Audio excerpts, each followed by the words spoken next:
9. 주님이 주인 되시면 우리가 변한다. 그때에, 이제는, 이제부터. 에베소서 2장에는 우리의 지위, 영적인 위치에 관해 설명되어 있습니다. 예수님을 믿기 전 우리의 위치는 어디였고 이제 예수님을 믿은 후의 위치는 어디인지 아주 날카롭게 대조하면서 이야기하고 있습니다. 그러므로 생각하라. 너희는 그때의 육체로는 이방인이요 손으로 육체에 행한 할례를 받은 무리라 칭하는 자들로부터 할례를 받지 않은 무리라 칭함을 받는 자들이라. 그때에 너희는 그리스도 밖에 있었고 이스라엘 나라 밖의 사람이라.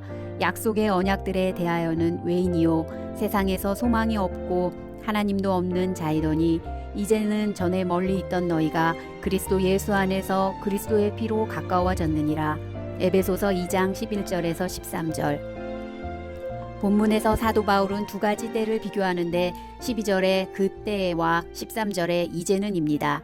12절에 그때란 예수님 없이 살았던 과거 시절을 말하고 13절에 이제는 예수님을 믿고 살아가는 우리의 현재 상태를 말합니다.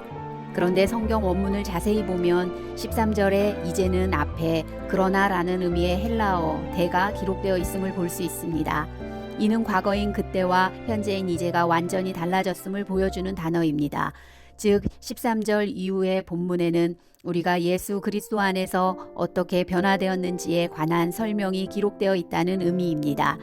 또한 에베소 2장의 앞부분은 우리가 각자 어떻게 구원을 받았는지 보여줍니다.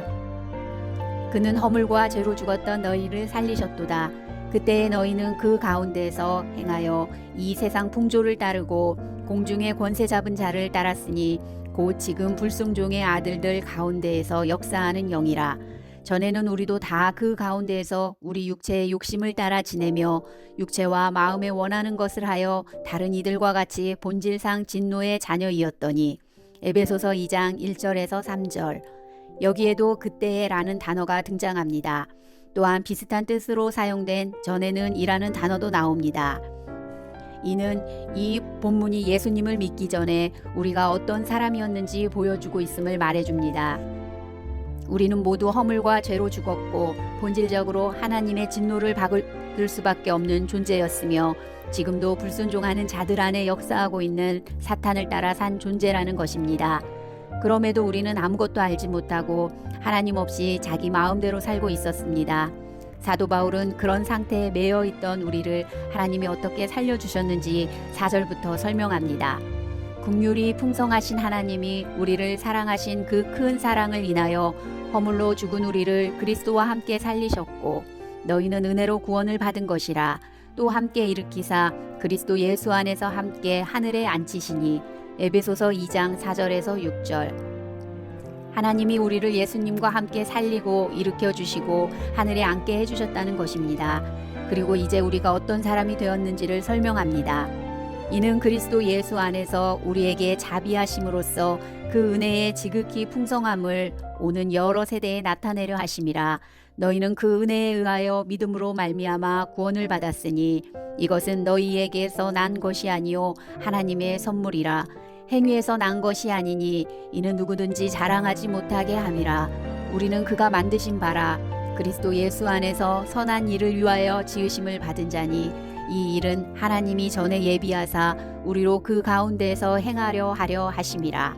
에베소서 2장 7절에서 10절. 예전에는 본질상 진노의 자녀였지만 지금은 그리스도 예수 안에서 선한 일을 위해 하나님의 특별한 목적을 위해 지음받은 존재라고 말합니다. 지금까지 살펴본 것처럼 에베소서 2장 1절에서 10절까지는 우리가 어떻게 그리스도 안에서 변화되었는지, 원래 어떤 사람이었는데 예수님 안에서 지금 어떤 사람이 되었는지 보여줍니다.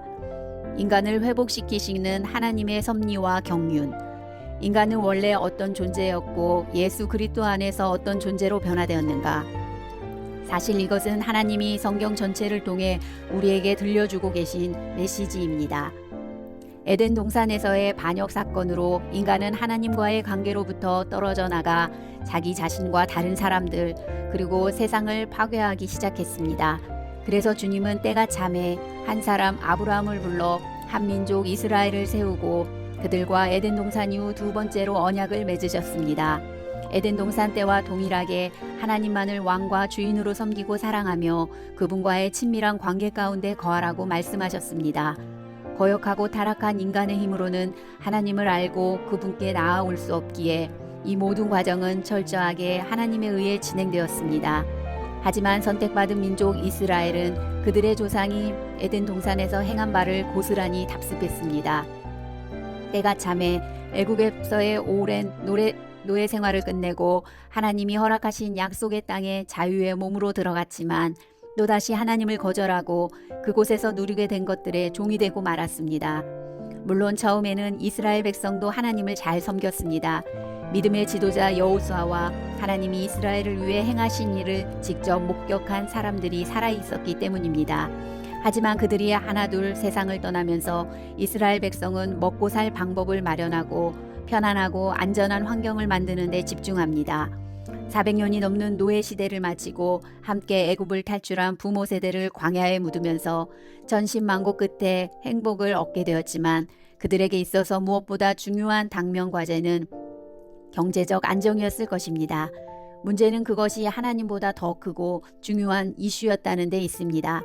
가나안 땅에 정착해서 잘 먹고 잘 사는 데 집중하느라 이스라엘 백성은 점점 하나님으로부터 멀어졌고 그것은 다음 세대로 고스란히 이어졌습니다. 그 세대의 사람도 다 그 조상들에게로 돌아갔고 그 후에 일어난 다른 세대는 여호와를 알지 못하며 여호와께서 이스라엘을 위하여 행하신 일도 알지 못하였더라. 사사기 2장 10절. 그들은 하나님이 행하신 것과 그분의 명령하신 것을 다음 세대에게 가르치는 일은 돈 좀 벌고 내 집 마련하고 자식들 공부 좀 시킨 다음에 해도 된다고 생각했습니다. 겉으로 드러나는 일도 당장 처리해야 하는 급한 일도 아니라는 생각 때문이었을 것입니다. 덕분에 가나안 2세들은 하나님을 떠나 그분과의 관계를 잃어버렸습니다. 에덴 동산의 조상이 행한 바를 그대로 따른 것입니다. 하나님이 선택하신 백성이었지만 주인을 잃어버리고 난 뒤에 남은 것은 추하고 타락한 살뿐이었습니다. 하나님으로부터 받은 율법, 화려하고 세련된 제사, 체계적인 신앙 규범은 무용지물이 되고 이스라엘은 육신적 본능과 탐욕을 쫓아갔습니다. 결국 그들은 타락의 길을 걷다가 아수르와 바벨론 앞에 무릎을 꿇고 국가의 간판을 내리고 맙니다. 예루살렘 성과 성전이 파괴되고 왕과 백성은 머나먼 이방의 땅에 포로로 끌려가 살아야 했습니다. 이스라엘을 기억할 수 있는 모든 것이 무너지고 사라진 것입니다. 그러나 하나님은 이스라엘과 맺으신 약속을 잊지 않으셨습니다. 사람의 나라는 무너지고 망하지만 신실하신 하나님은 그 말씀하신 바를 반드시 성취하십니다. 때가 참에 하나님은 이스라엘의 멸망 후 사방에 흩어져 살아가던 유대인들을 고향으로 돌아오게 하시고 폐허가 된 성전과 예루살렘 성벽을 재건하게 하셨습니다. 백성과 지도자들 모두 하나님 앞에서 죄를 회개하고 주인을 저버리고 거역한 조상의 길을 쫓지 않고 말씀대로 살겠다고 결단했습니다. 하지만 세월이 흘러 그들은 다시 하나님을 저버리고 생명 없는 기계적이고 습관적인 종교 생활을 하게 됩니다. 그럼에도 에덴 동산에서 인간과 맺었던 친밀한 관계를 회복하기 원하시는 하나님은 때가 참에 온 인류의 죄를 대속하실 구원자를 이 땅에 보내주셨습니다. 그분이 바로 예수 그리스도 우리 주님이십니다. 창조자요 주관자인 주님이 모든 영광을 버리고 겸손하게 피조물과 종들의 세계에 친히 들어오신 것입니다. 그리고 주님은 십자가의 고난과 죽음, 영광스러운 부활을 통해 죄와 사망을 이기셨고 그분을 믿는 모든 사람, 이스라엘뿐만 아니라 이 땅의 모든 민족과 열방에게 구원의 은혜를 베푸셨습니다.